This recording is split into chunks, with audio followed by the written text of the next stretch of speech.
अगर आप लोग हमारे चैनल पर नए हैं तो प्लीज़ चैनल को सब्सक्राइब करो और ऐसे कार्टून की वीडियो देखने के लिए बेल आइकन को ऑन करो।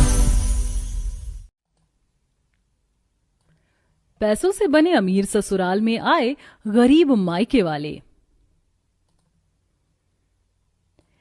हे भगवान, ये क्या हो गया? हमारा पैसों से बना घर जलकर राख हो गया। मुझे समझ नहीं आ रहा ये सब एक बुरा सपना है या हकीकत। मेरे बच्चे, तू ठीक तो है ना? तुझे कहीं लगी तो नहीं? तू कहीं जला तो नहीं? आप लोग संभाले अपने आप को। अब कुछ नहीं हो सकता। हमारा पैसों से बना घर जलकर राख हो गया। वो तो भगवान का शुक्र है कि हमारे उत्कर्ष को कुछ नहीं हुआ। इसीलिए मैं कहता था कि इस पैसों से बने घर में मत रहो, लेकिन आप लोगों ने मेरी एक नहीं सुनी। आप सभी को इस पैसों से बने घर पर काफी ज्यादा घमंड था ना? देखा अब कैसे ऊपर वाले ने उस घमंड को तोड़ दिया। ऐसा क्या हुआ था जो पैसों से बना बड़ा सा घर जलकर राख में बदल गया? ऐसे हालातों में भी अपने माता पिता को रंजीत इतना क्यों सुना रहा था? इसे जानने के लिए कहानी में थोड़ा पीछे चलते हैं। मनीषा, ये गरीब कैसे खुश हो रहे हैं? हमारी बदौलत आज इन लोगों के घर में चूल्हा जलता है। जल्दी से हमारी वीडियो बनाओ ना। हम ऊपर से इन गरीबों पर ये पैसे फेंक रहे हैं। जल्दी से वीडियो बनाइए ताकि मैं उसे सोशल मीडिया पर पोस्ट करूं, जिससे इन लोग हमारी और इज्जत करेंगे। इन गरीबों के ही चलते तो आज हमारा इतना नाम और इज्जत है। पैसों के लिए लड़ रहे हैं। गरीब होते ही ऐसे हैं। पूरा परिवार गैलरी पर खड़ा होकर नीचे खड़े गरीबों में ढेर सारे पैसे फेंक रहे होते हैं। यही सब देखकर घर के छोटे बेटे रंजीत को बिल्कुल भी अच्छा नहीं लगता। बाबा भैया, ये सब क्या है? अगर आप लोगों को गरीबों में पैसे बांटने ही है तो कम से कम उन्हें इज्जत के साथ तो पैसे दीजिए। आप इस तरह सिर्फ दिखावा कर रहे हैं और साथ ही साथ लक्ष्मी जी का अनादर। ऐसे पैसे नहीं देंगे तो लोगों में हमारा नाम कैसे होगा? लोग कैसे जानेंगे कि हम लोग कितने अमीर हैं पैसों से? और हमारा तो घर भी पैसों का बना हुआ है। हम लोग क्या नॉर्मल इंसानों की तरह एक नॉर्मल घर से नहीं रह सकते, जो घर पैसों का नहीं बल्कि ईंट पत्थर सीमेंट का बना हुआ हो? मुझे इस पैसों के घर में रहना बिल्कुल भी पसंद नहीं है। एक तो आप लोग पैसों के घर में रहते हैं, ऊपर से कपड़े भी पैसों के पहनते हैं। घर में हर एक चीज सिर्फ पैसों की बनी हुई है। पैसा पैसा पैसा। अब तो मुझे पैसों से नफरत हो रही है।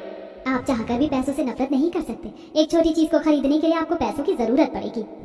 अपने परिवार वालों का ऐसा जवाब सुनकर रंजीत समझ गया था कि उन्हें समझाने का कोई फायदा नहीं है। इसके बाद अब रंजीत अपनी गाड़ी में बैठता है और अपनी गर्लफ्रेंड तारा से मिलने के लिए निकल जाता है। थोड़ी देर में तारा और रंजीत एक दूसरे से पार्क में मिलते हैं। क्या हुआ रंजीत, आज तुम इतने उदास क्यों लग रहे हो? घर पर कुछ हुआ है क्या? मैं तुमसे बहुत प्यार करता हूँ। तुम भी मुझसे प्यार करती हो ना? तो फिर देरी किस बात की है? चलो हम आज ही मंदिर में शादी कर लेते हैं। इतनी भी क्या जल्दी है? अभी तो हमारे परिवार भी एक दूसरे से नहीं मिले हैं। अब मैं तुम्हें कैसे बताऊँ तारा? मैं एक मिडिल क्लास फैमिली से नहीं बल्कि पैसों के घमंड में चोर एक अमीर परिवार से हूँ। अगर मेरे घर वालों को पता चल गया कि मैं एक गरीब लड़की से प्यार करता हूँ तो वो हमारी शादी कभी नहीं होने देंगे। मुझे कुछ नहीं पता। अगर तुमने मुझसे शादी नहीं की तो मैं तुमसे फिर कभी नहीं मिलूंगा। ऐसा क्यों कह रहे हो? मैं तुमसे शादी करने के लिए तैयार हूँ। चलो। रंजीत तारा के साथ पास के ही बने मंदिर में फेरे लेकर शादी कर लेता है। तारा काफी गरीब परिवार से थी। तारा शादी के बाद अपने गरीब माता पिता से रंजीत को मिलवाती है और अब दोनों उनसे आशीर्वाद देकर वहाँ से निकल जाते हैं। रंजीत तारा को अपने पैसों से बने घर के बाहर लेकर आता है। पैसों से बना इतना बड़ा घर देखकर काफी ज्यादा वो हैरान थी।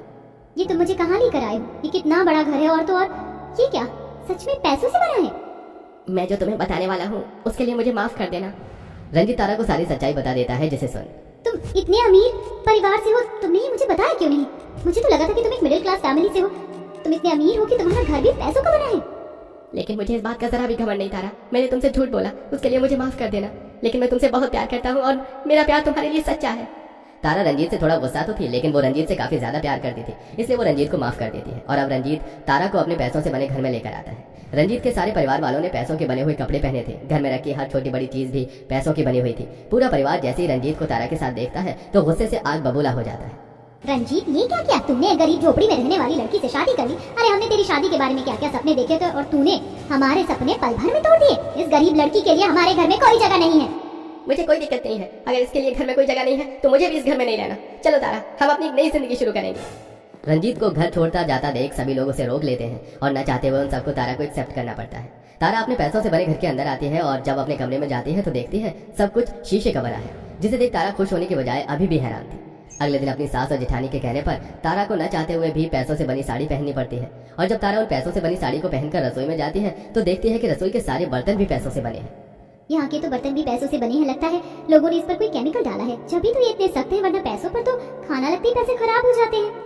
तारा के ससुराल वाले उसे हमेशा पैसों का घमंड दिखाते हैं और बेचारी तारा उनके घमंड को सहती है और ऐसे ही कई हफ्ते गुजर जाते हैं। वहीं दूसरी तरफ तारा के माता पिता समय पर अपनी झोपड़ी का किराया नहीं दे पाते, जिसके चलते उन्हें अपने घर से बेघर होना पड़ता है। पूरा परिवार बेघर होकर भटक रहा था कि तभी उन सबकी नजर पैसों से बने उस बड़े से घर पर जाती है, जिसे देख वो सभी काफी हैरान थे।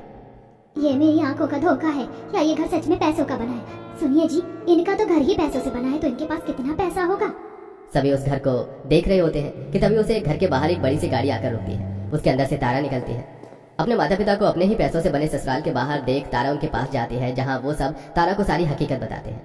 माँ, मेरे होते हुए आप लोगों को ऐसे भटकने की कोई जरूरत नहीं है, ये मेरा ससुराल है, चलिए हम सब अंदर चलते हैं। तारा अपने माता पिता को अपने पैसों से बने घर के अंदर ले जाती है, जहाँ अपने ससुराल वालों को सारी बात बताती है। जब एक गरीब बहू को एक्सेप्ट कर ही लिया तो उसके मायके वाले क्या है। ठीक है बहू, तुम्हारे गरीब मायके वाले इधर रह सकते हैं। ये लड़के, तेरी हिम्मत कैसे हुई हमारे पैसों से बने सोफे पर बैठने की? चला यहाँ से। कभी कुर्सी भी नसीब हुई है तुम गरीबों को, जो अब मेरे सबसे महंगे सोफे पर बैठकर आराम फरमा रही हो? सॉरी आंटी, अब मैं यहाँ नहीं बैठूंगा।